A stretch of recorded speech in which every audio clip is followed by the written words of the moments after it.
c'est-à-dire les espacements ne sont pas dara soo ko lire tu sens que kii nettement li muy wax sax tu as l'impression que amul benn cohérence et ça a heurté l'UMS au point que UMS dañu génne benn communiqué d'ailleurs moi je dis que même UMS seen communiqué bi ñu génne c'est très timoré. Pourquoi? Non c'est timoré xam nga tax. Pourquoi? Non c'est timoré parce que en réalité ba ñu waree intervenir ci cas yi dafa bëri. Aujourd'hui ils l'ont fait parce que les gens les ont poussés à bout parce que les droits de l'homme les gens là tout le monde les gens ils ont demandé à ce que l'UMS fasse un communiqué pour fustiger l'attitude de l'agent judiciaire de l'État. Te affaire bi commencé wul foofu depuis que le juge Mamadou Yakham Keïta a donné comment dirais-je mooy verdict bi mu joxoon Mame Mbaye Niang contre Ousmane Sonko. Quand il a condamné à 2 mois et 200 millions. Et le premier à sortir ici, c'était Madiambal Diagne. Madiambal, qu'est-ce qu'il n'a pas dit sur ce juge-là? Amul lu mu waxul juge bi. Et man, le manque de réaction de l'UMS, ça m'a effaré. Parce que quand on va jusqu'à traiter un juge d'avoir un comportement voyou, alors que l'UMS n'a même pas réagi, ça c'est un problème. Moo tax ma ne y a une jurisprudence. Loolu moo tax comportement yooyu freiné wuñ ko. Moo tax l'agent judiciaire de l'État s'est comporté hier comme nu mu ko neexee. Et communiqué bi mu bind.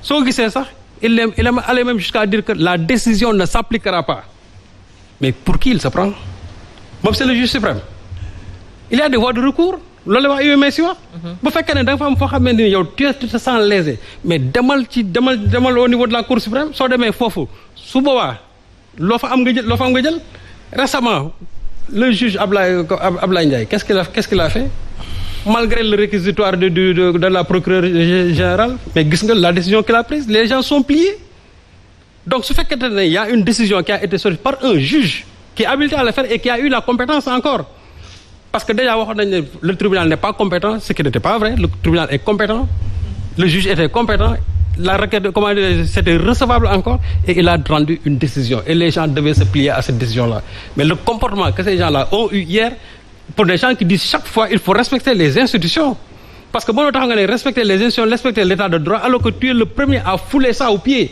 ce que les gens ont fait hier à Ziguinchor c'est-à-dire ils ont manqué de respect à la magistrature man je ne parle même pas de la décision mais manque de respect bi ñuy def ci hier ci magistrat yi c'est que loolu moo jaaduwul parce que tout simplement tu penses que la décision là ça ne t'agrée pas mais quand même l'agent judiciaire de l'État c'est pas n'importe qui am na noo xam moom da war a comporter woo. mais c'est excellent maintenant. man ce que je dis tout simplement mooy. ñoom am nañ benn voie de recours. ils n'ont qu'à aller au niveau de la Cour suprême. et c'est ce qu'ils vont faire. moom laa la wax jeex na. où est le problème dans tout ça. lan moo fi jar bind fi ay comment dire mais il faut lire le communiqué. ça heurte et on s'adresse à un magistrat encore ça heurte. ça aurait été quelqu'un d'autre on allait dire oui outrage à magistrat et cetera. À ce point dans le contenu. Non, dama ne dans le contenu. dégg nañ lu nekk. Comportement on a parlé de comportement indigne à l'intérieur. C'était quelqu'un d'autre, violation c'est ça qu'il a dit. indigne à l'intérieur. Il faut lire tu n'as pas lu le communiqué. Il faut le lire. Oui, 30 secondes. Il faut le lire. C'est juste alors pour... moi je dis que en tant qu'agent judiciaire de l'État, c'est-à-dire il n'est pas n'importe qui, il défend les intérêts de l'État. D'accord. Et quand on défend les intérêts de l'État, et tu parles de l'état de droit, et tu parles du respect des institutions, tu dois être le premier à l'incarner, quelle que soit la décision. D'accord. xam nga pour les décisions de justice il faut prendre le code de procédure pénale. En son article 650, il y a 10 points qui ont été cités pour faire la récusation. 10 points. Et parmi ces 10 là, exemple kii li mu doon wax par rapport ak ce qu'on appelle les liens de parenté. Nee na Aïcha war nga ma juger tey ñu xool dossier bi avant ñu koy enrôler. ñu ne nee na Aïcha mii de moom ak ki nga xam ne mooy partie adverse bi ay mag ak rakk lañ. comme ay mag ak rakk lañ nag mën na am lien de parenté boo xam ne day am conflit d'intérêt su ko defee bu ñu koy accuser ainsi de suite et doon lañu ko cité ba mot 10 mais 10 yi ñu cité agent judiciaire de l'État li mu wax moom ak 10 yi ñu cité ça n'a rien à voir amul benn bu ci am 10 yi lan la pour ça que pour mu nekk fi di ko cité yooyu yëpp du ma ci génn mais l'essentiel en tout cas agent judiciaire moom waru ci non lien de parenté bi mu wax amul parce que dafa ne rakku juge bi moo nekk premier adjoint au maire bu Ousmane Sonko. Ça n'a rien à voir. Déjà, le premier adjoint au maire, c'est un conseiller. En tout cas, le conseiller, ça n'a rien à voir. C'est pas un lien de parenté. Mais conseiller là, le conseiller... un conseiller municipal. De quel bord? C'est un élu local. De Sonko. Non, il n'y a pas un élu local de Sonko, il n'y a pas un élu local de Macky. Un élu local, c'est un élu du Sénégal. Un élu, c'est un élu du Sénégal. Non, ça va pas, il y a Non, un élu, c'est un élu du Sénégal. Donc, les 10 points de récusation... Non, Barthélémy Diaz est proche de Khalifa Sall. Mais Barthélémy Diaz, c'est le fils de Jean-Paul Diaz. Non, ça n'a rien... Et c'est un proche de Macky Sall.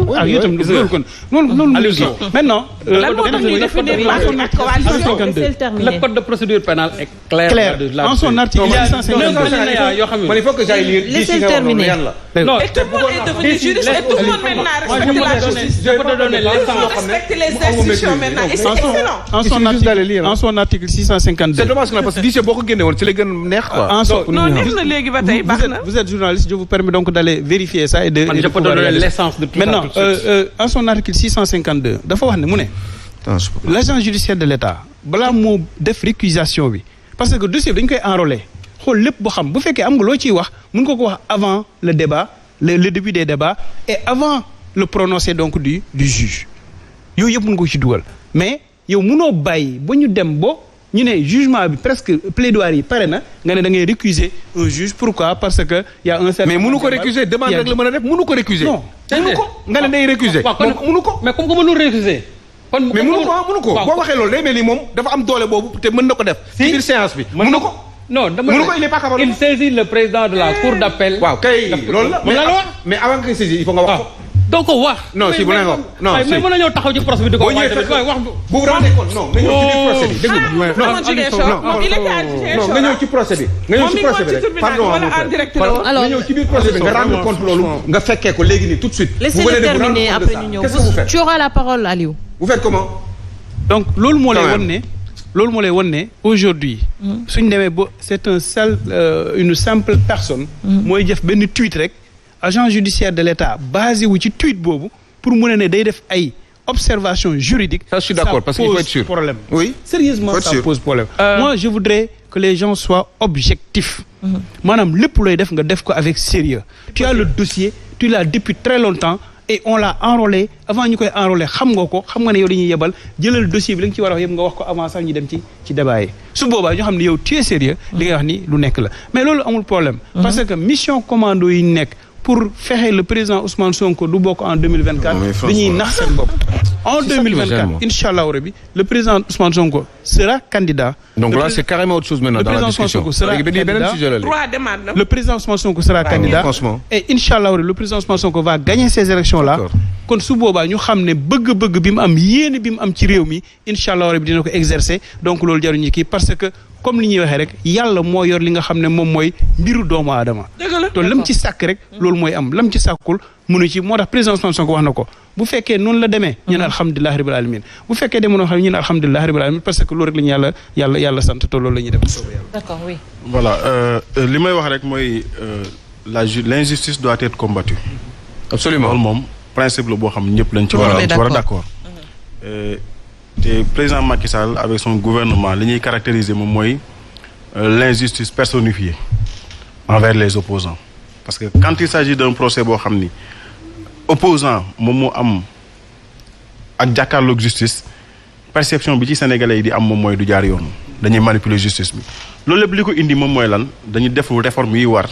ci sunu magistrature ba nga xam ni ñoom dañu am les coups de franche pour mën a doxal yoon parce que yoon lenn la rek ay chartes yoo xam dañ ko tëral codifier ko teg ko ci code de procédure pénale bi nga xam ne ay articles la am ay dispositions yoo xam da nga koy teg jafewul beneen moom mooy aussi le président Macky Sall bi mu ñëwee li mu waroon njëkk a def mooy waratu woon siéger ci conseil supérieur de la magistrature waratu gérer seen carrière principe bu inamovibilité des magistrats loolu yàgg na nekk loo xam dañ ko jooy te dañul ba léegi te yooyu dañuy gis ni c'est des pressions yoo xam dañ koy exercer ci acteur justice ba nga xam ne duñu mën a doxal yoon tey ku mel ni président Ousmane Sonko dañ koy masawu parce que depuis le début de sa carrière da ngay gis ni dañ koy persécuter président Bougane en a fait les frais dañ koy persécuter ak ñeneen ak ñeneen ñoo xam dañu war a am sax récépissé pour parti dañ lañ koy xañ parce que ay opposants lañ mais au nom de quoi nit bu nekkee occuper benn direction ci sa parti wala mu occuper benn direction boo xam ci sa gouvernement bu laajee récépissé nga jox ko mais un opposant bu taxawee ni dama am ambition pour sama réew nga xañ ko récépissé loolu dund nañ ko ci mim réew un opposant bu bëggee def investiture am nga xañ ko le président Bougane en a fait les frais jigéenu Dakar yi yu gëm sa bopp yi dañu dajaloo. à Pikine ñi dañuy def sunu meeting d'investiture. Pikine noonu Thiaroye. Jidee Thiaroye Kaw. Jidee Thiaroye Kaw. parce que dañuy wax ni foofu fiefu Mamadou Gueye la et cetera et cetera APR def na fa benn mobilisation boo xam ni c'est retentissante gëm sa bopp waru fa dem. loolu au nom de quoi ñu leen koy interdire pourquoi dañu wax ni c'est une manifestation boo xam ne c'est pacifique investiture bu ay jigéen di def ñu leen koy interdire. wala ñu bàyyi ba à 1 heure de l'événement ñu jox la autorisation bi. c'est pour te mettre la groupe parlementaire kay xam nga ne doo bàyyi. sës la ci miir bi désorganiser la démotiver la démoraliser la nga xam ni yow dootoo mën a nekk ci sa organisation doo concentrer wu sa activité président Macky Sall bu mu ñëwee ba léegi ci yooyu lay dox. beneen bi mooy ñun dañ jàpp ni li xew Ziguinchor lenn rek la c'est un Sénégalais qui a été rétabli dans ses droits léegi nag nañu xaar cour d'appel lan la war a def. lan mooy nekk suite bi cour suprême parce que comme am na recours boo xam dafay dugg nañ xaar léegi lan moo war a nekk suite bi mais lu ñu jàpp moom mooy ni le président Ousmane Sonko dañ ko war a bàyyi mu nekk ci liste course bi parce que ci démocratie lañ nekk war nañ fexe ba mu nekk élection boo xam ni dafay libre dafay transparente yow am nga ñoo xam ni dañu nekkoon ci sa gouvernement génn dañuy nekk ay candidats nga baliser leen yoon bi parce que jàpp nga ni retrouvailles dina am mais gis nga ko xam ni c'est un opposant radical nga taxaw tegal ko justice ci kanamam. gis ñi nga xam ne ay. mais kan moo ko tegal justice ci kanamam. non attendez. boppam mais qu'est-ce qui s'est passé est-ce que DGE dafa am prérogative wu rajo nit ci ay fichier électoral DGE est-ce que loolu mooy vocation première am. moi j'avais un doute. non DGE. xam nga ma amoon un doute. non question laa la posé. non xam nga bàyyi maa expliqué. j'avais un doute. j'avais un doute parce que pour man un ministère de la République muy ministère de l'Intérieur mënul jël une décision am DGE nekk sous sa tutelle. effectivement. man maa ngi koy wax sànq. man lii man bés bu DGE dafay woon neneen j'aurais dit que man dinaa ko bind man ci sama journal dinaa bind DGE la DGE désavoue sa tutelle ou son ministre de l'Intérieur. parce que mënu ma nekk sa patron ma jël une décision man maay organiser mbir mi ma am benn branche bu ma la dénk. foofu la faay bi nekk nag. waaw non waaw ma après sax